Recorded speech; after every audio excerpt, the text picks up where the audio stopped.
estamos começando uma nova série depois de termos de forma bem sucedida terminado a última série, que foi Enviado Jesus Missão e Glória, com o macro tema do ano,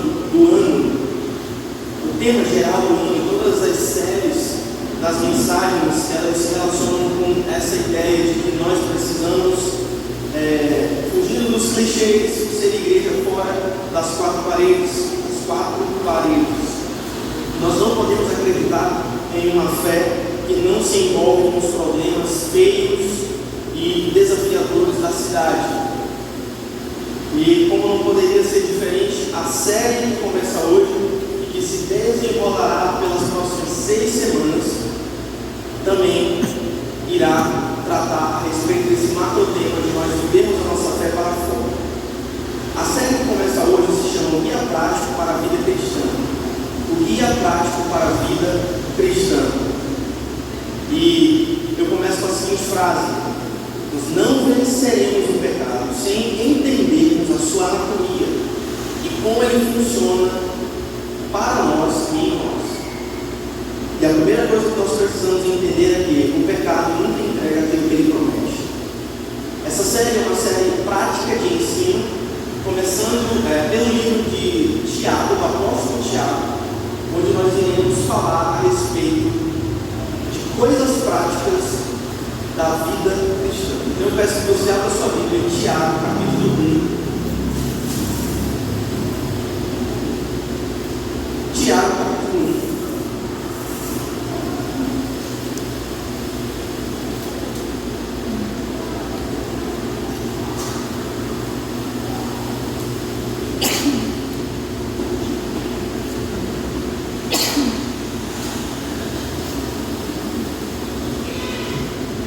Tiago capítulo 1, do verso 13 até o verso 16, diz assim a palavra do Senhor: quando vocês forem tentados, não digam, esta tentação vem de Deus, pois Deus nunca é tentado a fazer o mal, e Ele mesmo nunca tenta alguém. A tentação vem dos nossos próprios desejos, que nos seduzem e nos arrastam. Esses desejos dão à luz do pecado, e quando o pecado se desenvolve plenamente, gera morte. Não se deixe enganar, meus amados irmãos. O nome dessa mensagem é Anatomia do Pecado. Nós iremos falar a respeito de como o pecado opera em você, como ele opera para você e como você pode se livrar dele. E é sobre isso que nós iremos falar hoje. A série que nós estamos conversando a partir dessa semana é uma série que é um convite a uma fé viva. Tiago é o cristianismo prático, segundo todos os estudiosos das Escrituras, e nós queremos trazer essa fé prática para nós. Essa série é um roteiro, um mapa, e quando você usa um mapa, você quer chegar em um lugar. Esse mapa é muito claro para como você pode e deve viver uma vida cristã autêntica, não apenas ouvindo a palavra, mas praticando a palavra. Essa série é um manual prático sobre como estabelecer os tijolos da construção do reino de Deus, não por pregar o Evangelho, mas por viver o Evangelho. E obviamente eu não estou dizendo que pregar o Evangelho não é importante, mas viver o Evangelho é igualmente importante. E por que nós pensamos assim? Porque nós queremos mostrar que de fato Jesus é Senhor, porque nós obedecemos o que Jesus disse. Se Cristo é Senhor, obedeça o que Cristo diz. Como é que as pessoas podem ver uma alternativa melhor à vida que elas estão vivendo, se nós não mostramos para elas essa alternativa? E é exatamente isso que nós queremos combater. Tiago então começa falando a respeito do pecado, ou da anatomia do pecado. E se você quiser saber como você lida com o seu pecado, como ele opera em você, como você deve cortar relações com ele para que você tenha vida, então é sobre isso que nós iremos falar hoje. Nós iremos falar sobre a anatomia do pecado de 3 formas. Em primeiro lugar, a tentação é certa para nós. Em segundo lugar, a tentação é impossível para Deus. A tentação é certa para nós, a tentação é impossível para Deus, em segundo lugar. E por último, a anatomia do pecado. Então, em primeiro lugar, a tentação é certa para nós. Veja o versículo 13. Tiago nos diz: ninguém ao ser tentado diga, sou tentado por Deus. O texto não diz, se você for tentado. Você parou para pensar nisso? O texto não diz, se você for tentado, diga, sou tentado por Deus. O texto não fala dessa forma, sabe por quê? Porque não existe essa possibilidade, se eu for tentado. Todos nós somos tentados. A tentação é uma certeza para as nossas vidas. Nós, inclusive, não podemos nos achar melhor do que o Senhor Jesus. Se até Jesus, que era sem pecado, foi tentado em todos os aspectos, por que eu e você não seríamos? Muitas vezes as pessoas acreditam que quando elas se tornam cristãs, elas estarão imunes à tentação. Mas na verdade, ela só se intensifica. Quando nós nos convertemos, a tentação, ela se intensifica. E se você enfrenta tentações, eu não quero que você se desanime por completo, mas eu quero te dizer que quando você enfrenta tentações, esse é um sinal bom, porque isso significa que você está vivo espiritualmente. Quantos estão vivos espiritualmente nessa noite? Amém. Deu certo? Vamos lá.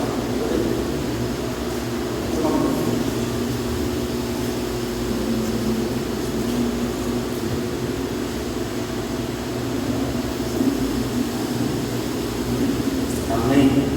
Pega melhor fazer um som, né?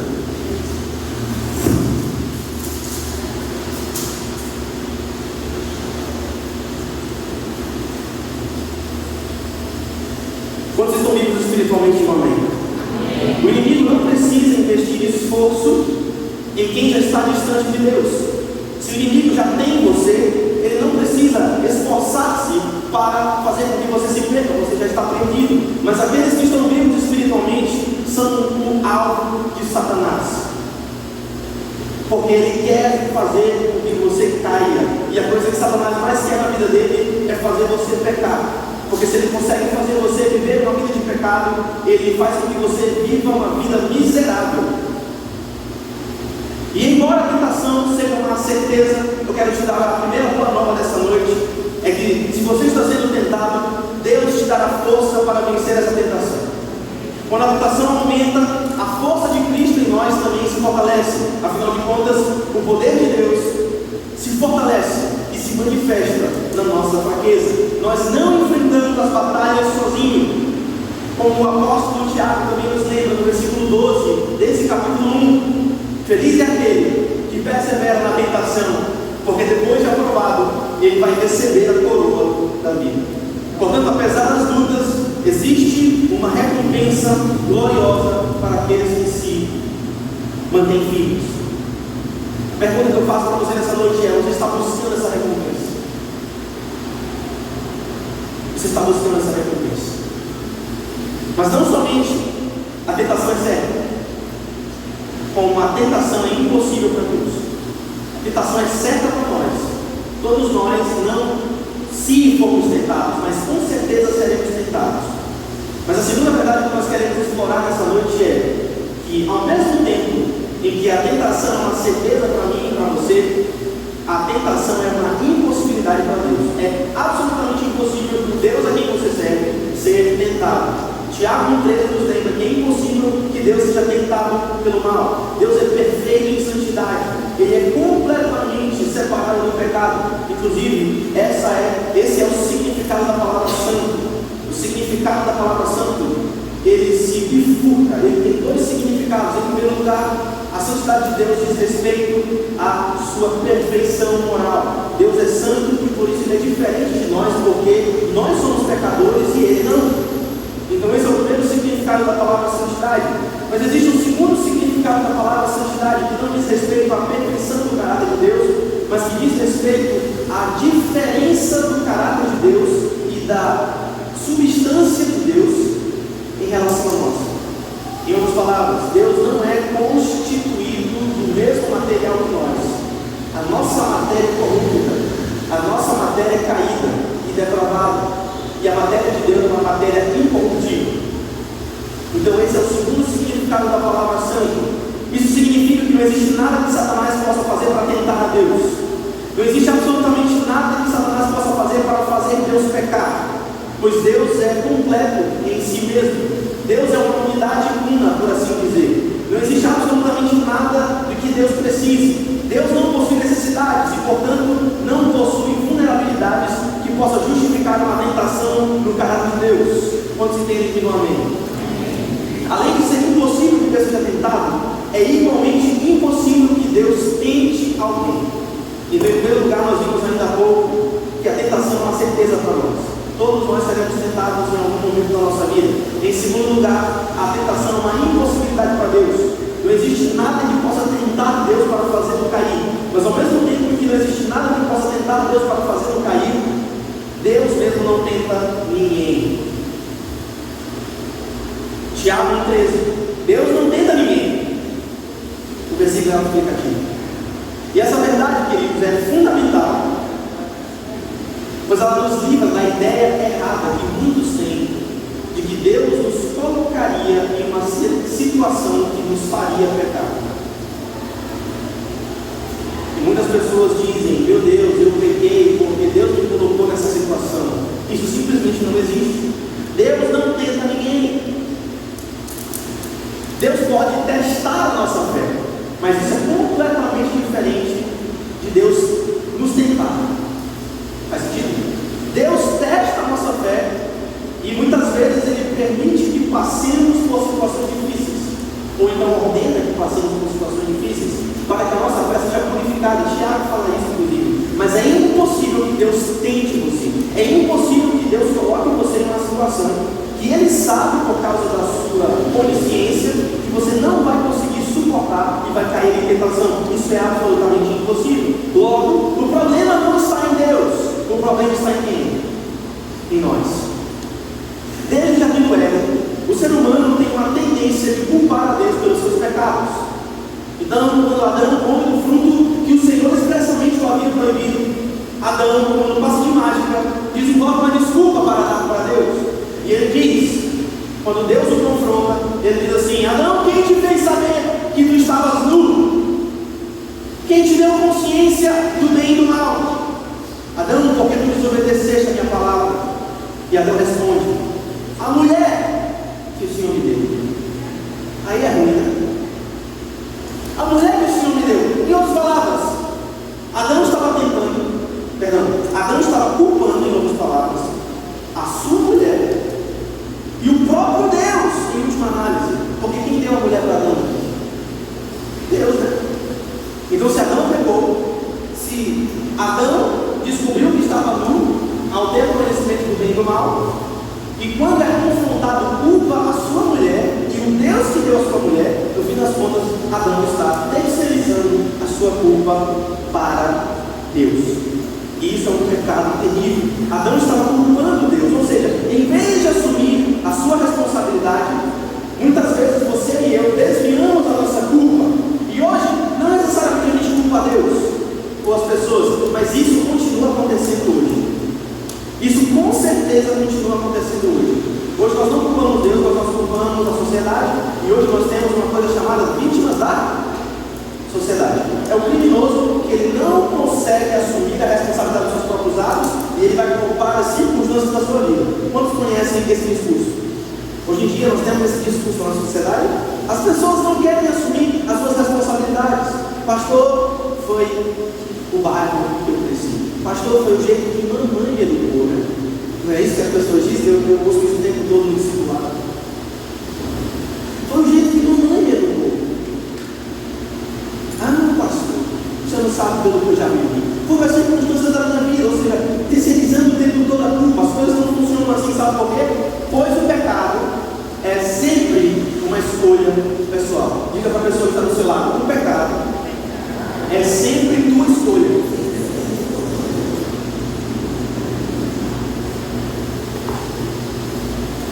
Então, em primeiro lugar, nós já entendemos que a tentação é uma certeza para nós. Não é se nós iremos ser tentados, mas nós seremos de fato tentados. Em segundo lugar, é impossível que Deus seja tentado. Absolutamente impossível. E em último lugar, nós iremos falar agora sobre a anatomia do pecado. Quem é da área da saúde aí? O estudo da anatomia, ele é obrigatório, sim ou não? profissional da saúde, né? Nós iremos falar agora da anatomia do pecado. Como é que o pecado opera? Eu pergunto para você, por que anatomia?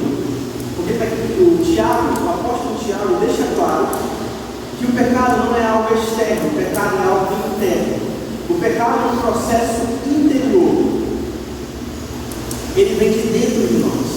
Ele diz respeito à nossa anatomia. Então veja o versículo 14, leia junto comigo. A tentação vem da onde? Dos nossos próprios desejos, que nos seduzem e nos arrastam. Esses desejos dão a luz ao pecado. E quando o pecado se desenvolve plenamente, ele gera morte. Não se deixe enganar, meus amados irmãos. Esses versículos, eles exemplificam para nós como funciona a anatomia do pecado. Perceba, o pecado é algo que vem de dentro. Aqui Tiago nem menciona que a culpa é do diabo. Quantos crentes você conhece que colocam a culpa no diabo? Pastor, o diabo me cegou. É brincadeira. Ai, pastor, o diabo me cegou. Tiago nem sequer menciona o diabo. Agora eu pergunto, a culpa é do diabo? A culpa é do qual diabo? O exemplo que Tiago dá é de uma mulher imoral seduzindo um rapaz ingênuo, ou de um homem imoral seduzindo uma moça ingênua. Esse é o exemplo que Tiago dá. Existe um chaveco na sedução do pecado. O pecado ele te seduz, ele te chaveca. O pecado ele te dá uma cantada, ele te seduz. Esse é exatamente o termo que nós lemos no texto bíblico. E ele se desenvolve em 4 fases. Essa é a anatomia do pecado. Perceba, ele se desenvolve em 4 fases. E, em primeiro lugar, o pecado é algo interno. O pecado não é um processo externo. Não é o diabo que te fez fazer isso. Não é a forma como você foi criado, é a sua escolha. É a sua escolha. E ele se desenvolve. Essa anatomia do pecado ela se desenvolve em 4 partes. Em primeiro lugar, o cortejo maligno. O cortejo maligno e a isca. A isca. Ou eu poderia falar do namoro. Esse é o primeiro passo. Versículo 14 nos diz: a tentação vem dos nossos próprios desejos que nos seduzem. Essa palavra seduzem é uma palavra que naquela época era usada por pescadores que queriam atrair um peixe. É literalmente no original uma isca. No original grego, essa palavra seduzem é literalmente uma isca. É uma palavra que é usada por pescadores para atrair a sua pesca. Imagine que você é um peixinho nadando tranquilamente no lago. O peixe não nada assim, né? Mas imagine que você é um peixinho andando tranquilamente no lago e um dia você olha e vê algo brilhando. E você pensa, rango. Talvez seja um inseto, talvez seja um verme muito saboroso. E você pensa, uau, isso deve estar incrível de gostoso. Então você nada até lá. E você chega bem perto e você olha bem para aquela isca e você, acho melhor não. Aí você desvia o seu caminho. Aí você nada uns 2 ou 3 metros e você diz assim, dane-se, eu vou começar. E aí você volta e você acompanha aquela isca e surpresa, existe não uma isca, mas um anzol. E agora você está preso, você está sem saída e você está sem liberdade. E aquela pessoa que te colocou naquele anzol vai te levar para onde ela quiser ir. Sim ou não? Quando já pescaram aqui? Não é exatamente assim que acontece? Você é puxado de um lado para o outro. O que Tiago está dizendo aqui? Olha para o anzol. Esqueça a isca. Olha para o anzol. Esqueça a isca. Veja o anzol. Esqueça a isca. Por quê? Porque o diabo sempre tem um anzol por detrás da isca. Ele sabe como ele vai te pegar. Mas é você que decide se você vai morder a isca ou não. O diabo ele te oferece a tentação. Mas é você que escolhe se você vai morder a isca ou não. O diabo lançou 3 iscas para Jesus. Em primeiro lugar, ele tentou com a sua necessidade física. Olha, você está com fome, transforma essas pedras em pão. Jesus recusou. Nem só de pão vive o homem. Louvado seja o nome do Senhor. Mas de toda a palavra que procede da boca de Deus. E depois, Satanás, não contente com essa isca, tentou outro anzol com de Jesus. Ele disse, tentando Jesus com a glória do mundo, ele disse assim: olha, Jesus, se você se jogar nesse pináculo do templo, peça para os anjos do teu Pai te segurarem. Jesus recusa novamente. E por último, o diabo usou o último anzol, que foi o anzol do materialismo. Todas essas nações do mundo eu te darei se você me prostrar de joelhos. O que o diabo estava fazendo quando ele estava interagindo com Jesus dessa forma? O diabo estava pescando. Ele estava pescando, ele estava jogando iscas e anzóis para ver se Jesus morria. E ele sabe qual é o anzol que vai te pegar. Se é mulher, se é dinheiro, se é a barra de ouro, se é a barra de prata, se é a barra de saia, ou se é o São João da barra. Essas são as coisas que o diabo usa para tentar nome. Essas são as iscas e os anzóis que ele tenta te fisgar. Então, essa é a primeira coisa, o cortejo maligno. Esse é o primeiro passo da anatomia do pecado. Mas em segundo lugar, nós temos o casamento maligno. O cortejo é o namoro. Mas depois do namoro tem o que? O casamento, né? Esse é o casamento maligno. Quem celebra esse casamento? Satanás celebra esse casamento.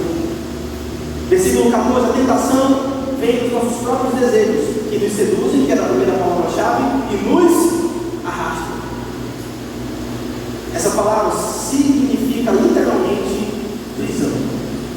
A palavra arrastam, no hebraico, no grego, melhor dizendo, é a palavra que significa literalmente prisão.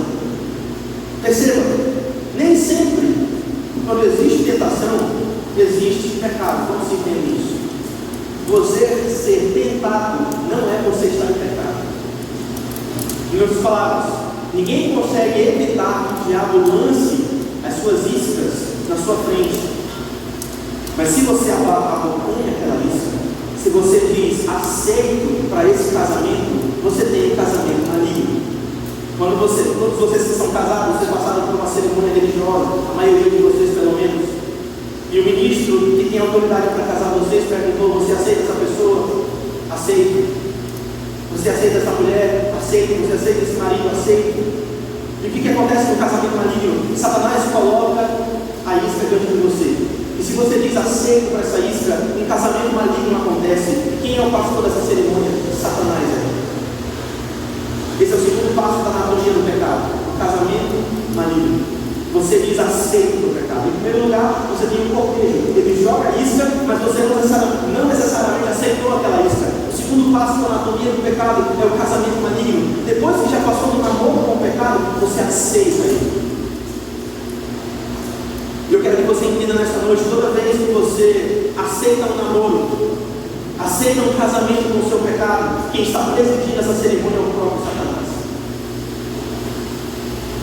Mas não para por aí, existe o terceiro passo do casamento maligno. O terceiro passo do casamento maligno é a gravidez de um bebê maligno. A gravidez de um bebê maligno.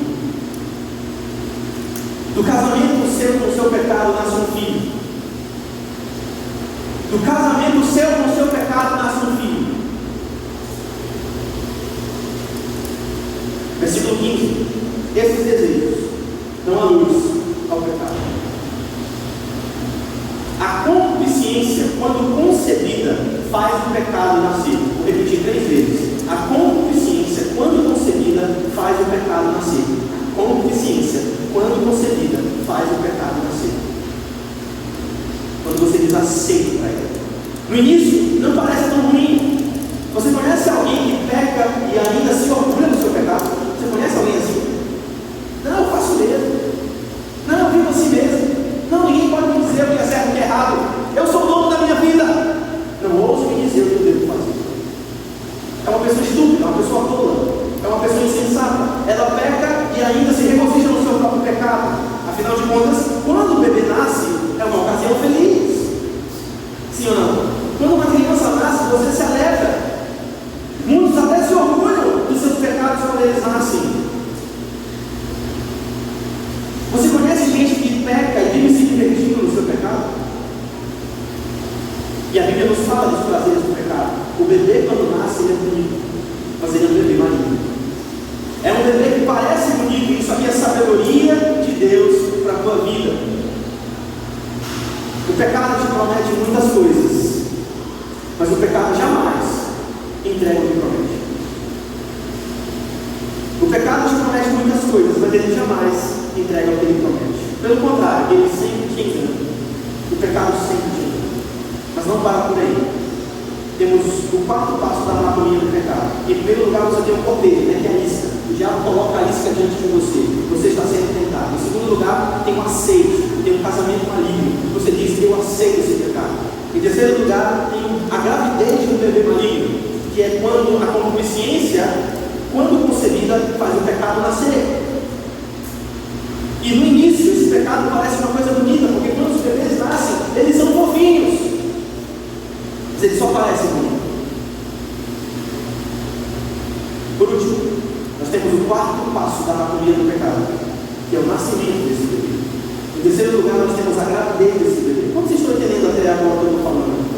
Em primeiro lugar, você tem a isca. Em segundo lugar, você tem o cortejo maligno. Em segundo lugar, você tem o casamento maligno. Em terceiro lugar, você tem a gravidez do bebê maligno. E por último, você tem o nascimento do bebê maligno. Veja o versículo 15: esses desejos dão a luz ao pecado. E quando o pecado se desenvolve plenamente, o que gera? O que gera, gente? A morte.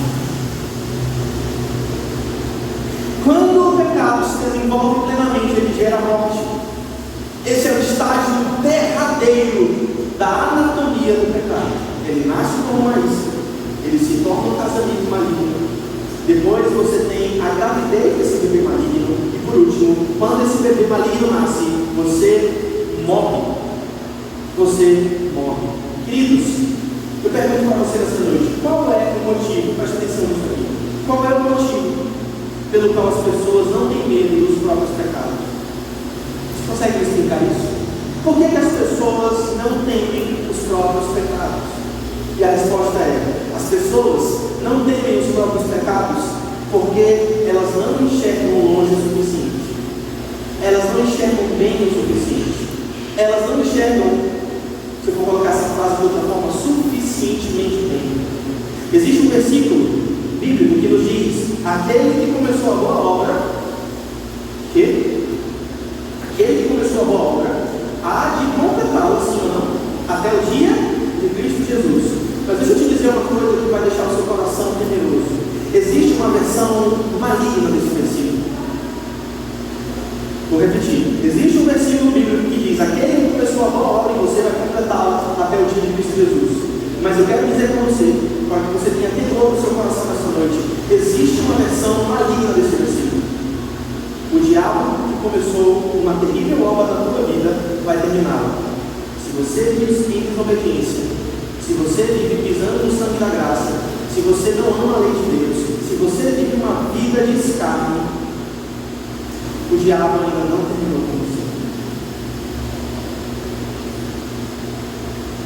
Assim como para você cristão, ou para você que se diz cristão, e vive em obediência, e busca viver uma vida que agrada a Deus, aquele que começou a boa obra vai terminá-la. Para você que vive em desobediência, para você que não é cristão, para você que odeia as coisas de Deus, odeia a justiça de Deus, eu quero te dizer uma coisa nessa noite: o diabo ainda não terminou contigo.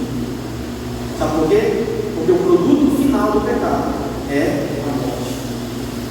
Então você tem esses quatro estágios. Em primeiro lugar, você tem a isca. É assim que o pecado opera em você e através de você. O diabo ele te oferece uma isca. O diabo ele te coloca uma isca. Mas lembre-se, por trás de toda isca existe o que, gente? Por trás de toda isca existe o que, gente? Não só. Se você aceita essa isca, e se você é aprisionado por esse anzol, você concebe um casamento maligno. Desse casamento maligno acontece a gravidez de um bebê maligno. E por último, você tem o nascimento da morte, o nascimento do bebê maligno. E é isso que você precisa entender. É isso que você precisa entender. O produto final do pecado é a morte. Agora, queridos, nós não venceremos, melhor dizendo, o pecado sem nós entendermos a sua anatomia. E esse é um guia prático para a sua vida cristã. Sabe por quê? Porque todos os dias você é confrontado com o seu próprio pecado, sim ou não? Todos os dias você se depara diante da impossibilidade de agradar a Deus pelas suas próprias forças. E eu digo para você, você não vai conseguir, a menos que você, em primeiro lugar, entenda as Escrituras Sagradas e entenda através das Escrituras Sagradas como o pecado funciona para nós, como funciona a anatomia do pecado. Isca, casamento, gravidez e nascimento. Isca, casamento maligno, gravidez de bebê maligno e nascimento de bebê maligno. Eu não quero que vocês esqueçam isso nessa noite. É assim que o diabo oferece as coisas para vocês, e é assim que ele espera que o pecado opere em vocês. E nós precisamos entender que o pecado jamais entrega aquilo que ele promete. O pecado jamais entrega aquilo que ele promete. J.C. Ryle, um dos maiores cristãos puritanos, talvez o último dos puritanos, que morreu no ano de 1900, ele escreveu um livro chamado Uma Palavra aos Moços. Todos vocês devem ler esse livro. Uma Palavra aos Moços. J.C. Ryle, como bom puritano, enfatizava a necessidade de todos os cristãos obedecerem a Cristo nas suas vidas práticas, como uma forma de evidenciar o novo nascimento. Em outras palavras, se você não vive uma vida de obediência a Deus, você não pode se considerar cristão. E J.C. Ryle, nesse livro, Uma Palavra aos Moços, que eu li há alguns anos atrás, e me poupou de diversas dores na minha vida, e por isso que eu recomendo para você. Nesse livro, ele escreve a seguinte citação, que eu vou citar agora. Ele diz assim: crentes, vocês são crentes? Quantos são crentes aqui nessa noite? J.C. Ryle, ele fala o seguinte: crentes, tomem cuidado para vocês não ficarem presos nos laços de Satanás. Satanás tenta jogar poeira nos olhos de vocês para impedir que enxerguem qualquer coisa em suas cores reais. Satanás leva vocês a pensarem que aquilo que é bom é ruim, e aquilo que é ruim, na verdade, é uma coisa boa. O diabo pinta, o diabo mascara, o diabo enfeita o pecado para levar vocês a se apaixonarem por ele. Ao mesmo tempo, o diabo deforma, o diabo deturpa, o diabo ridiculariza a verdadeira religião, que é a fé em Jesus, para que vocês tenham nojo da verdadeira fé. Satanás, presta atenção nisso aqui, isso aqui é extremamente importante. Satanás exalta os prazeres do pecado, mas esconde de vocês a dor que o pecado causa. Não é exatamente isso que nós vemos hoje em dia? Satanás exalta os prazeres do pecado, mas esconde que no final de todo o pecado consumado existe uma dor indescritível.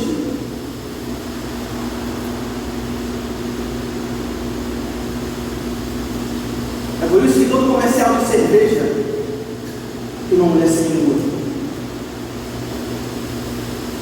Mas no comercial de cerveja, eles não colocam os acidentes de carro. Você pode pensar isso? No comercial de cerveja, eles não colocam as brigas de marido e mulher. Já falou pensar nisso? No comercial de cerveja, eles não mostram sarjetas cheias de vômito e urina. Ao mesmo tempo, o diabo deforma, deturpa, ridiculariza a verdadeira religião para que vocês tenham nojo dela. Satanás exalta os prazeres do pecado, mas esconde de vocês a dor que o pecado causa. Satanás, em contrapartida, mostra a cruz e o sofrimento que a cruz representa, mas esconde de vocês a coroa eterna. Não é exatamente isso que ele faz? O que isso quer dizer na prática? Para todos vocês que estão lutando com pornografia aqui nessa noite, a pornografia promete companhia e bem-estar. Essa é a isca. Mas ela só te entrega solidão, culpa e degradação. Saiu um estudo recente que diz que existe uma grande correlação entre que consomem muita pornografia e se tornam predadores sexuais, criminosos. A pornografia promete companhia, a pornografia promete bem-estar, quando ela só te entrega solidão, culpa e degradação. E solidão, culpa e degradação são um só. Faz sentido? Faz sentido? Segundo, a indústria das bebidas promete status, diversão e uma fuga da sua vidinha chata. Essa é a isca. Mas tudo que ela te entrega é uma sarjeta fedendo ao mínimo. Esse é o ilusão. A mulher sem vergonha. A mulher imoral. Salomão fala muito delas. Provérbios capítulo 5, Provérbios capítulo 6, Provérbios capítulo 7. A mulher imoral, ela te promete uma aventura. Vou sair aqui do meu script. Vou ler para vocês como é que a mulher imoral age.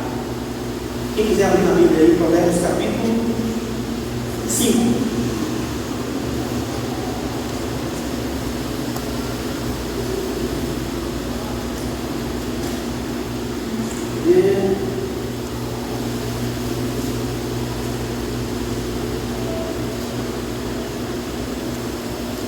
Só achar aqui que eu quero ler isso aqui para vocês. 6:24. Provérbios 6:24, diz assim a palavra do Senhor. Olha o que a palavra do Senhor está dizendo. 23. Pois o mandamento é lâmpada, e a instrução é luz, e as correções da disciplina são o caminho que conduz a vida. Essas instruções protegerão você da mulher imoral e das palavras sedutoras da mulher promíscua.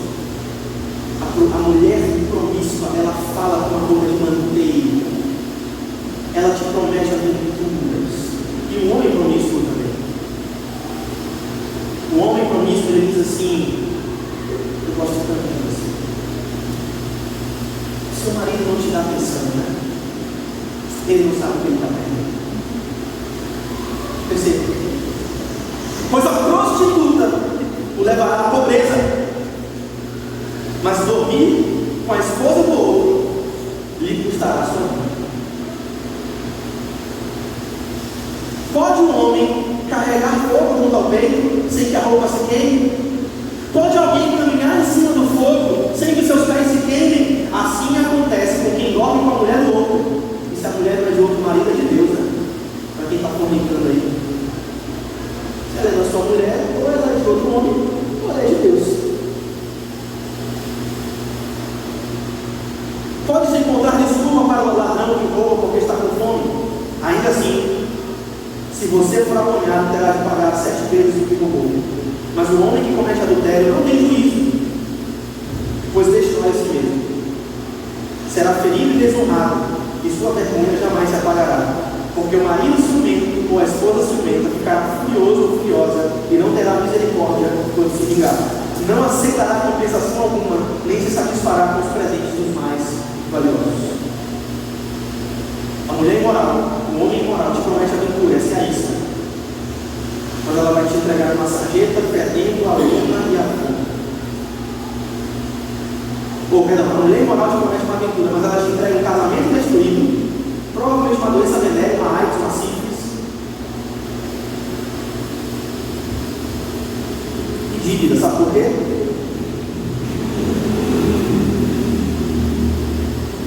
Porque a prostituta te levará à pobreza.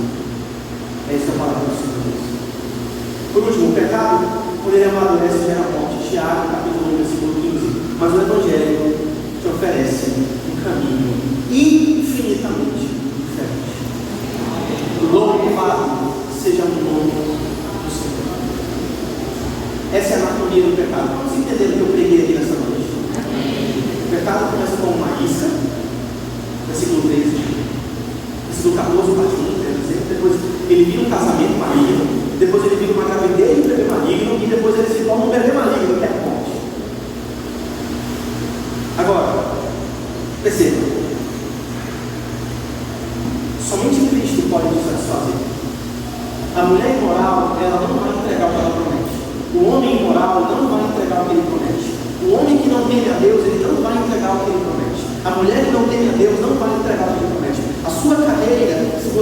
ela como ídolo, não vai te entregar o que ela está prometendo. O dinheiro que você tanto estima, se ele for um ídolo para você, ele não vai entregar o que ele tanto promete. Inclusive existe uma frase famosa das cantatas de Natal, que diz assim: o homem com mais dinheiro que tenha não pode acrescentar no segundo da sua vida. O dinheiro te promete que ele vai te dar tudo, mas ele não te dá saúde, ele não te dá salvação, e ele não te dá as coisas que ele promete. Santo Agostinho nos diz. Santo Agostinho foi um bispo que viveu no século V, século V depois de Cristo. Ele viveu ali pelos anos de 460 e ele se tornou um dos pais da igreja. Ele integra aquilo que nós chamamos na teologia patrística. Ele é um dos pais da igreja. Santo Agostinho, ele escreveu essa frase na sua obra mais famosa, chamada Confissão. Ele diz assim: tudo se acha para ti, e o nosso coração não encontra repouso até que descanse em ti. A mulher imoral, o homem imoral não vai tirar repouso. A bebida, os teus amigos, nada disso vai te dar repouso. Inclusive, Santo Agostinho é um dos maiores exemplos de como essas coisas funcionam. Santo Agostinho passou por toda a anatomia do pecado. Durante a sua juventude, ele foi um homem extremamente depravado sexualmente. Ele tinha várias namoradas e parceiras sexuais. Ele vivia uma vida dissoluta em farras, orgias e bebedeiras. Até que em um momento, já na sua meia-idade, Santo Agostinho se encontra com Jesus. E Jesus o salva maravilhosamente. E ele tem a sua vida maravilhosamente transformada. E então, depois de convertido, Santo Agostinho estava andando numa rua e uma antiga namorada dele acenou para ele e tentou seduzi-lo, depois que ele já era convertido. Essa namorada chegou para ele e acenou para ele, tentando seduzi-lo, dizendo assim: lembra de mim, sou eu. Ela não falou assim, né? Ela falou assim: isso. O diabo não está brincando contigo. Ela chegou assim para ele: poxa, não, eu vou dizer para você como é que funciona, porque eu tenho essa capacidade. Ela vai dizer assim: poxa, eu vi no seu Instagram que você mudou de vida, né? Poxa, que bênção, né? Poxa, eu estou tão feliz contigo. Estou tentando buscar também essa mudança para a minha vida. Faz o seguinte: eu perdi o teu número, manda aqui no privado no Instagram. Assim que funciona. Como é que eu sei disso? Me contaram.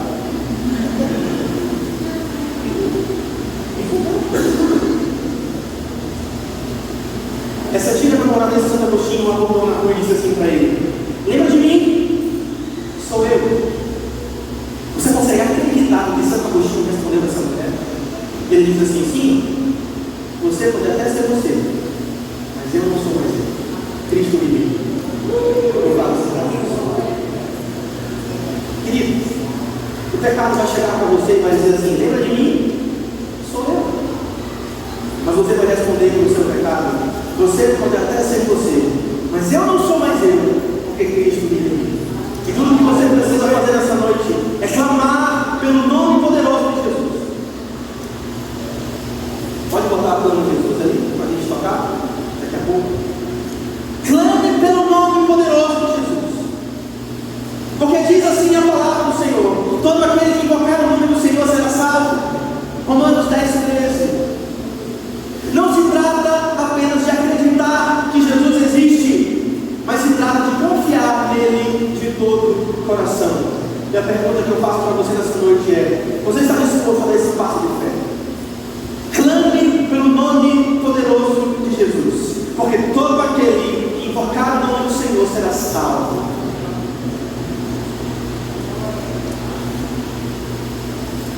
Para refletir e praticar. Crentes, cadê os crentes nessa noite? Amém. Hoje vocês foram lembrados dos seus deveres. Vocês precisam obedecer. Vocês precisam se afastar do mal. Vocês precisam confessar seus pecados. Vocês precisam confiar no Senhor de todo o coração. Vocês precisam buscar. Vocês precisam amar a sua lei. Vocês precisam meditar na sua lei de dia e de noite. Vocês precisam temer ao Senhor e apartar-se do mal. Vocês foram lembrados dos seus deveres nessa noite. Presta atenção em mim. E vocês foram lembrados de como vencer o pecado e a tentação. Vocês foram lembrados de como achar satisfação para a alma de vocês, através do Senhor Jesus. Em primeiro lugar, reconheçam que a tentação é certa para vocês. Vocês não têm como impedir a tentação. Mas em vez de desanimar, lembre-se que se você está sendo tentado, é porque você está vivo espiritualmente. Segundo, entendam que Deus não pode ser tentado. E Ele mesmo é quem tenta. Tiago 3 nos lembra que Deus é santo e não pode ser tentado pelo mal. E que nós precisamos parar de colocar a culpa dos nossos pecados nas pessoas ou nas circunstâncias.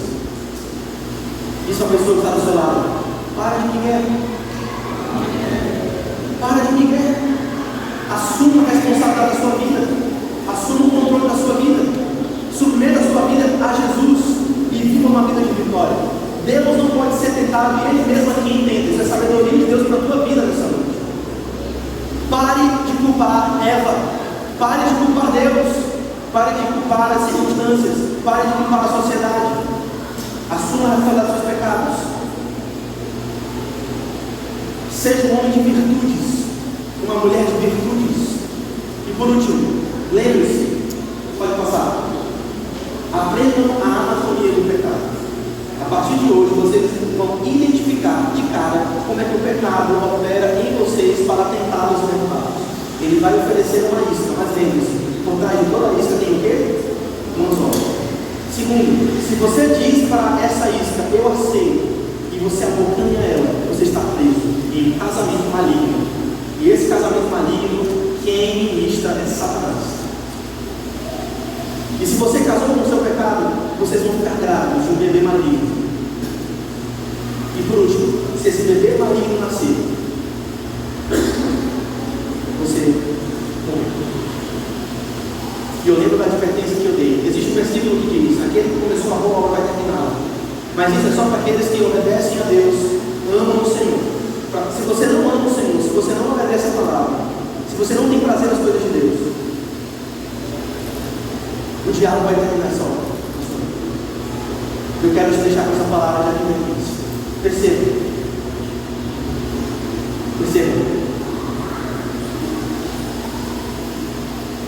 O pecado, quando amadurece, gera morte. Tiago 1,15. Portanto, estejam atentos às raposinhas diárias, às pequenas escolhas diárias, que evitem cair nas armadilhas e nas iscas e nos anzóis do adversário de vocês. Guardem os olhares. Parem de ficar no Instagram. Vão orar, vão buscar a Deus em oração. Façam um jejum de 2 dias. Alguns de vocês estão precisando, até por causa da saúde de vocês. Façam um jejum de 2 dias. Busquem a Deus em oração. Homens casados, se vocês estão tendo tentações, conversem com a esposa de vocês, amor, vão me dedicar 1 semana na oração e ao jejum para me santificar. As mulheres também podem fazer o mesmo. Agora recebam a bênção de Deus. Recebam a bênção de Deus agora. Com os corações crentes, recebam a bênção do seu Deus. Aquele que é capaz de fazer infinitamente mais do que pedimos ou pensamos, segundo o seu poder que opera em nós. A esse